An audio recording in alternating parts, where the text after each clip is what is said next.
Brad, I heard in the last week all sorts of interpretations of the profound effect of technology. When you go back to your Princeton of years ago, technology was an enclosed, compartmentalized idea to study. That's not true anymore. Technology is everywhere. Where will we be in 5 years as you look at the larger picture of technology?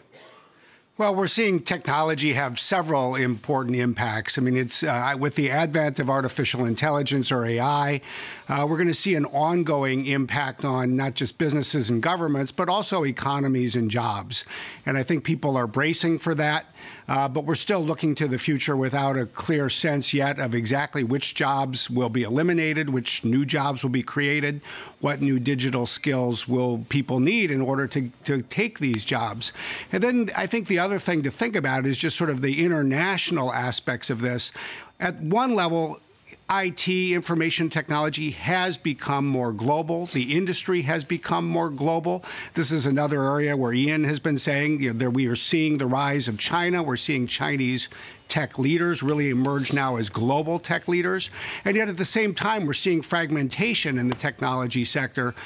There no longer, in some respects, is quite a global internet as we conceived of it a decade ago.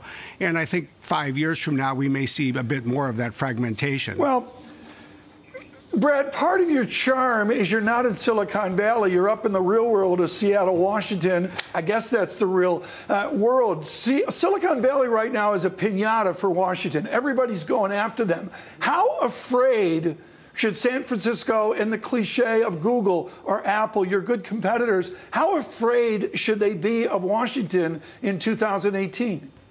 Well, first of all, I find when I get to Washington or New York that most people seem to think that Seattle is either just next door to Silicon Valley or part of it. That's true. I think for all of us, there is an increasing tension, if you will, between the West Coast and the East Coast. I think we've been seeing this unfold over the last decade.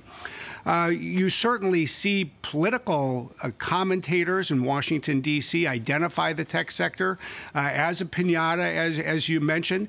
It's not just those on the left, it's those on the right, it's those on the center.